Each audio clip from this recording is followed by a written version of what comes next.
Hello everyone, welcome to adventure journey. അങ്ങനെ നമ്മൾ 22-ാം ദിവസം എത്തിയിരിക്കുകയാണ്. ഇന്ന് നമ്മൾ ഫാമിലി ഒരുമിച്ച് റിഫ്ലക്റ്റ് ചെയ്യുന്ന ദൈവവചന ഭാഗം ഇതാണ്. വിശുദ്ധ മത്തായിയുടെ സുവിശേഷം 1-ാം അധ്യായം 18 മുതൽ 24 വരെയുള്ള വാക്യങ്ങളാണ്. നമ്മളവിടെ ഔസേപ്പിതാവിന് എത്രമാത്രം ദൈവത്തെ അനുസരിക്കാനും ആശ്രയിക്കാനും ഒക്കെയുള്ളൊരു ഒരു തുറവി ഔസേപ്പിതാവിനുണ്ടായിരുന്നു. ഔസേപ്പിതാവിന് പറയാനാണെങ്കിൽ ധാരാളം ക്വാളിറ്റീസ് ഉണ്ട്. ഔസേപ്പിതാവിൻ്റെ ഒരു അപ്പൻ്റെ കരുതലിനെ കുറിച്ചാണ് നമ്മളിന്ന് കേൾക്കുന്നത്. ഇന്ന് കേൾക്കാൻ പോകുന്നത് നടന്ന സംഭവമാണ്. എബ്രഹാം ലിങ്കണെക്കുറിച്ച് നമുക്ക് എല്ലാവർക്കും അറിയാം.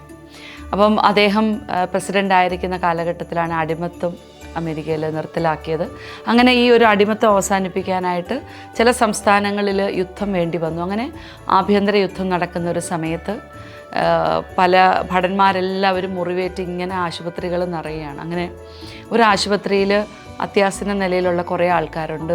പെട്ടെന്ന് എബ്രഹാം ലിങ്കൺ അവിടെ വരികയാണ്, പ്രസിഡൻറ്റ് അവിടെ വരികയാണ് ഈ ആളുകളെ കാണാനായിട്ട്. പെട്ടെന്ന് ഡോക്ടേഴ്സുമായിട്ട് സംസാരിക്കുമ്പോൾ ഡോക്ടർ പറയുകയായിരുന്നു, ഒരു ചെറുപ്പക്കാരൻ ബ്ലഡൊക്കെ പോയി മരണത്തോട് മല്ലിടുകയാണ്, അദ്ദേഹത്തിനോട് അല്പനേരം സംസാരിക്കാൻ ഡോക്ടേഴ്സ് പറയുകയാണ്.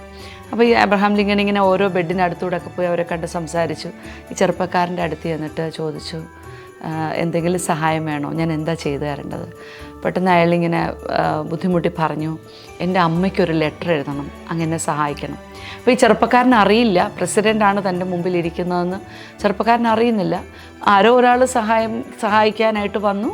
അങ്ങനെ ആ സഹായം തേടുകയാണ്. പെട്ടെന്ന് തന്നെ അദ്ദേഹം റൈറ്റിംഗ് പാടും പേപ്പറും ഒക്കെ എടുത്ത് പേനയെടുത്ത് റെഡിയായി നിൽക്കുകയാണ്.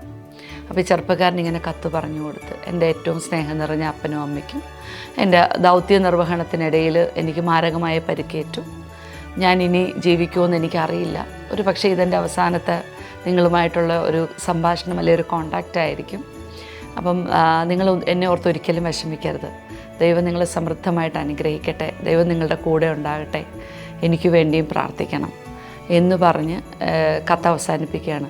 അപ്പോൾ എബ്രഹാം ലിങ്കൺ ചോദിച്ചു, ഇനി എന്തെങ്കിലും എഴുതേണ്ടതുണ്ടോ? ഇല്ല, മതി. പക്ഷേ എബ്രഹാം ലിങ്കൺ അതിൻ്റെ താഴെ കൂട്ടിച്ചേർത്തു, നിങ്ങളുടെ മകന് വേണ്ടി ഈ കത്ത് എഴുതുന്നത് അമേരിക്കൻ പ്രസിഡന്റ് എബ്രഹാം ലിങ്കൺ. കുറച്ച് കഴിഞ്ഞപ്പോൾ ഈ ചെറുപ്പക്കാരൻ പറഞ്ഞ്, എനിക്ക് ആ കത്തൊന്ന് കാണാൻ സാധിക്കുമോ? അപ്പോൾ ഇവനിങ്ങനെ വിറയ്ക്കുന്ന കൈകളിൽ ഈ കത്ത് മേടിച്ച് വായിച്ച് അവസാന വരി എത്തിക്കഴിഞ്ഞപ്പോൾ അവൻ ഞെട്ടി.